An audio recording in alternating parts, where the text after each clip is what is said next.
Good morning. This is Barbara, the East Coast Dragon Lady, coming to you on a Sunday, and I've decided to do two separate recordings today.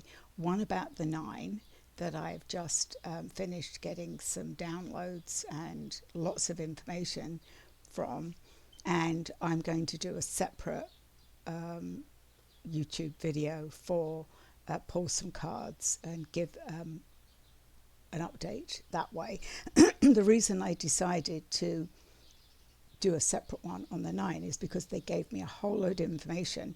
I actually started recording and then I got some interference, which I'm not surprised because I again got taken to a planet. So I felt very strongly this morning. I was told to go and sit outside in the sunshine quietly and to connect with the Green Gold Council because I wasn't sure how they fitted into this group that I'd connected with called the Nine. So they laid it out for me today. So the nine of the 9 planets, even though Pluto was removed by us back in 2006, they are still the Council of 9, and they're extraterrestrial representatives of those 9 planets, and they're saying yes, including the sun. So that was the first thing. They showed me how they fitted in. And then the Green Gold Council, when I was asking about, so I first got this information about it was a green planet, and I wondered what the green planet was. So a quick Google told me that it was actually Uranus, which is the 7th planet, the 7 out of 9 planets. So it's one of the last planets. And when I was seeing the green planet, I then saw golden portals. So it was the green planet, golden portals. So they're the Green Gold Galactic Council, and they're part of the 9. And they've said I will eventually connect with all 9 planets and the representatives from there. Now, a few years ago, I saw myself on what they called a peace mission, and that included going to an undisclosed location, but meeting with hundreds and hundreds of different extraterrestrials, meeting for the sake of peace. I was on a spacecraft. I saw people there that I know, and they had also seen me. So that was all confirmed. But this was really interesting because I hadn't realized that I had again been actually not taken to a spacecraft. I got taken to Uranus, and I immediately started to feel dizzy, lightheaded, sort of spinning. And not a big surprise when I looked up Uranus. It actually is what they call it's on a tilted axis, and it spins very fast. So I got that overwhelming, like I was disoriented, and when I asked to be brought back down, could you bring me back down slowly? I need to go up slowly, I need to come down slowly. And they said, oh yes, we forget you're human. So they put me in this golden portal, which opened up to actually sort of bring me down like a chute, and I had control over how I came back down, which was much nicer. I still felt a little bit spacey, but brought me down. And they've said that I have a golden portal which I can use for the same reason, to get taken up and brought back down. So I thought that was interesting. Uranus is fascinating. I really don't know a lot about astrology, so they gave me a quick 40-minute information session, sort of guiding me where to look. And I do have something but it says that Uranus spins sideways. It's very cold and windy. It has very faint rings. It has 24 smaller moons and rotates at a 90-degree angle, 27 moons. And it's also known, I heard, the eye of the solar system, but in fact Google said it's known as the bullseye planet because of the coloured circle, rings around it. It looks like a bullseye. So when I actually connected with the Green Gold Council, I saw these sort of colours opening up, and then this sort of portal opened, and I thought, oh, I'm going to meet them. And then I got the bright light, and they've said that it isn't important that I see what they look like, but it's important that I connect. And then they gave me some information for myself, and also about why, because I was interested to know how they connect or why they're connecting. And they've said they see us as colours, and my frequency matched them, which is how the 9 connected with me. They also said that the reason that that people are connecting with collectives is that there are hundreds and thousands of other extraterrestrial beings available to us, but it would be way too much. So they've come together as collectives. This collective has come because they're representatives from each planet. And it's all around disclosure. That was how I first connected with the 9. I kept getting messages about disclosure, and I wasn't personally worried about disclosure because I believe they're there. But I kept getting these constant messages of we're not being told the truth, disclosure is false, don't pay attention to it, go in, know who you are, don't worry about the outside. So that was what they were explaining to me. But interestingly, Uranus, so this is some of the information that I got that was again fascinates me. And again, this is, you can take this or leave it, because if somebody had told me I'd be talking to extraterrestrials on every planet, I would never have believed that. I did, when I was connecting with galactic dragons a few years ago, they often talked about, and again, the council agreed with this, that the dragons would often say, we don't live on the planet, we live in the planet. And dragons lived in caves, and they often talked about how they've never come to the surface, or some of them that went back to their planet of origin had to find their families. The same as they say on Uranus, why would we're apparently Earth is the only surface that we live on. And they reminded me that, we've got inner Earth people, we've got the Agarthians. And I just saw a video where people were talking about these portals are opening again to reveal to us on Mother Earth. So even though we're we're not a solid planet, there's all these portals to other, what are they telling me? To other, they're saying colonies, other colonies of beings. So the Agarthians are known as extraterrestrials, but they live in inner Earth. I know I have a connection to them. On one of my many adventures years ago, I did go on a meditated journey to Agarthia, and had a wonderful experience. They're more sort of human-like.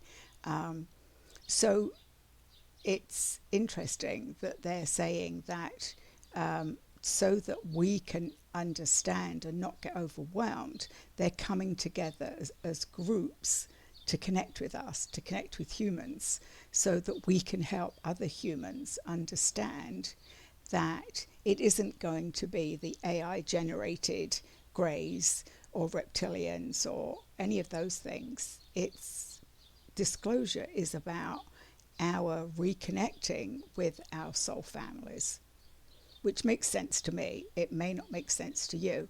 I believe that I always say nobody is from Earth. We all came here.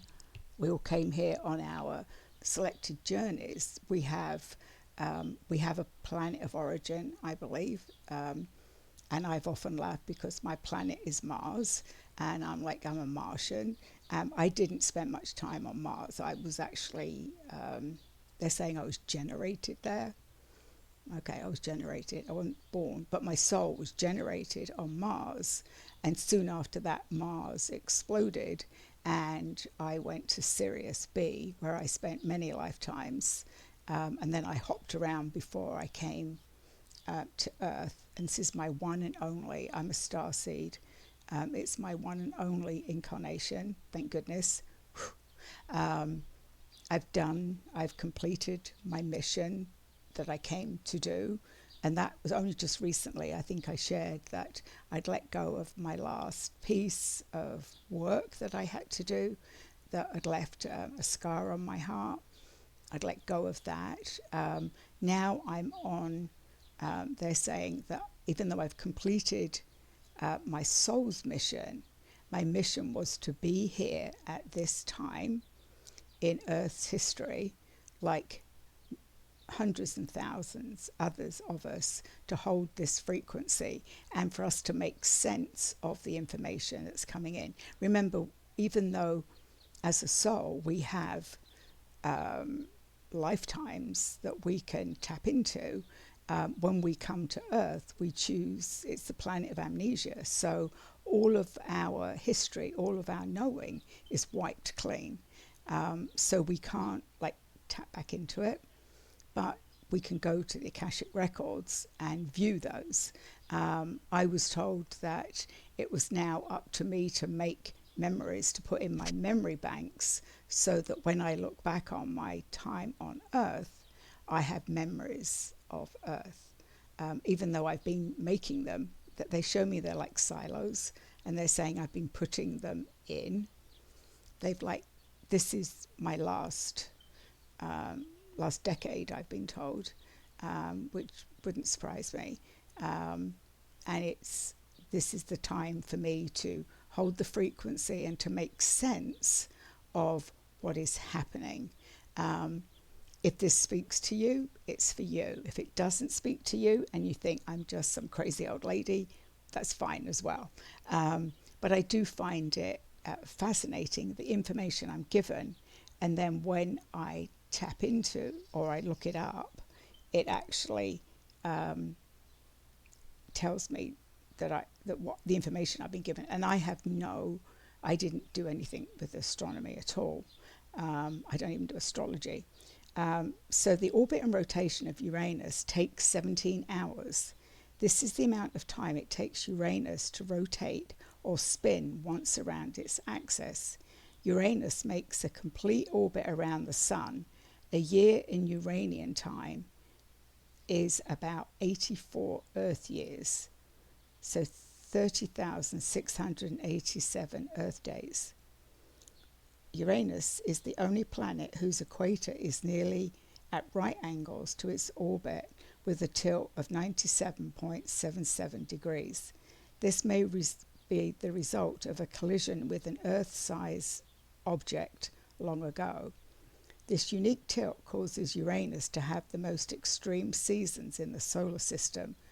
For nearly a quarter of Uranian years, the sun shines directly over each pole, plunging the other half of the planet into a 21-year-long dark winter. Uranus is also one of just two planets that rotates in the opposite direction than most of the planets. Venus is the other. Now, they definitely showed me an image of the darkness and a direct sun overhead, and they showed me it as a sun with rays coming out of it. And then when I read this, I realized that's what they were showing me. So the sun is directly over each pole, but it plunges them in can you imagine 21 years of darkness? So they're saying that's why we don't live on the surface of it. We couldn't sustain that, but we can sustain. They say they have technology that they can bring the light to the inside. They're showing me tapping into their sun and generating it inside the planet. Uranus has 28 moons, while most of the satellites orbiting other planets takes their name from the Greek or Roman mythology. Uranus moons are unique in being named for characters from the works of William Shakespeare or Alexander Poe. All of Uranus's inner moons appear to be roughly half water, ice, and half rock. The composition of the outer moons remains unknown, but they are likely captured asteroids. And this is about the rings. Uranus has two sets of rings. The inner system of 9 rings consists mostly of narrow, dark grey rings. They are the outer 2 rings. The innermost one is reddish, like dusty rings elsewhere in the solar system, and the outer ring is blue, like Saturn's E-ring. In order of increasing distance from the planet, the rings are called Zeta, 6, 5, 4, Beta, Beta, Eta, Gamma, Delta, Lambda, Epsilon, Nu, and Mu. Some of the largest rings are surrounded by belts of fine dust. So Uranus is one of 2 ice giants in the outer solar system.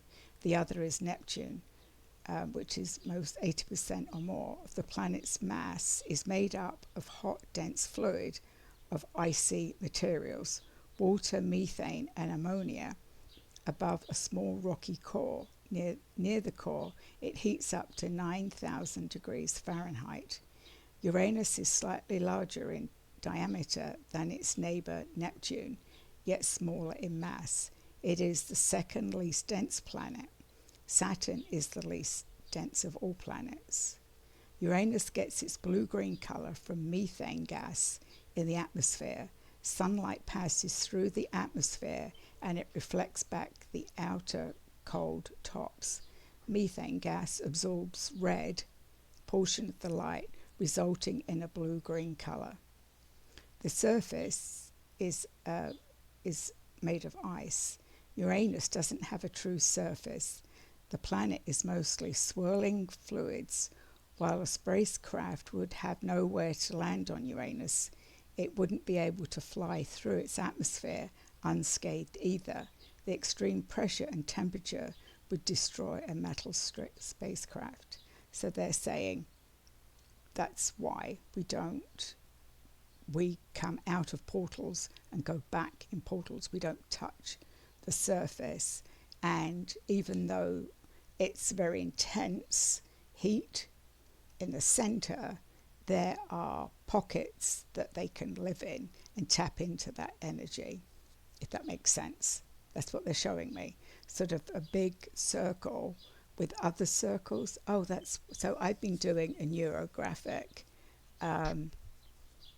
art piece, and I wondered why I had these circles. I'll post it when I finished it. But I've got a clock, I've got all sorts of contemporary things there, and it's about time and time travel. And right now it's in black and white, so I'm finding that fascinating.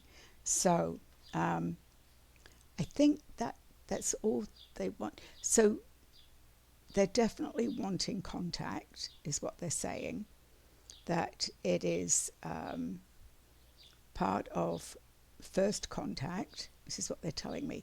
This is the first step, which is called first contact. And for me to get a better understanding of the Green Gold Council, which is one of the 9 planets. And they're saying, yes, you might say there are only 8 planets, but we still count the sun, because the sun is what we all get our direct energy from. It's definitely cold there. I can imagine the extremes of temperature. Mars was the same. I have a memory of being on Mars with extreme colds. So yeah, they're showing me just flashes of the red planet, which is Mars. So I think that's all I have to say about the 9 today. They didn't give me, did they give me any more information? That I have found all the colours. So it reminds me of the chakras. So when when I was doing work with the chakra dragons and working on my chakras, this feels very similar, except for they're going on a line sort of diagonal, whereas the chakras go this way. So they're showing me it's this line going outward. And my first contact is with the Green Gold Galactic Council, which is part 1 of the 9. That was the message I got. It's a green planet with golden portals, which turned out to be Uranus. So that is the first contact with Uranus. And again, I think I've said this, but they've said it is not important for me to see who they are. It's important that I have contact. Because I thought when the portal opened that I was actually going to see the person, which wouldn't scare me, but they've said that's not important right now.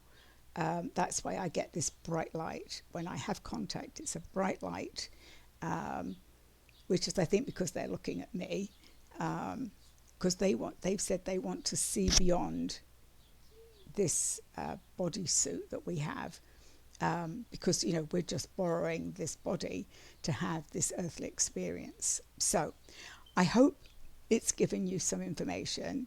I'm sure there's going to be more. I've just waited. You can't rush these things. As much as I want to go, oh, can we go on to the next one? It might mean that I have to work with this council and Uranus to understand more about their life, about what they've contributed to the collective, and what is it. Yeah, they're saying all of that will be talked about. They're like, I don't need to form questions. They will give them to me. They won't give me questions. They will give me answers. They're like, you don't have to have questions for us. We will give you answers. So that's interesting because, as I've said before, I'm somebody that doesn't take long for me to connect with whoever, that they find I'm easy to connect with.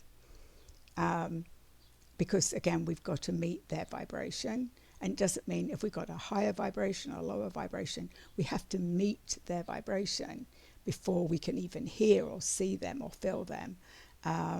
So this sort of came out of a QET session that I had, that this council came forward in colours, and then I connected it to the 9. So stay tuned, more to come, and I will do another video just on I'll do some oracle cards for the week and talk more about that. So check out my other video that'll be coming up soon.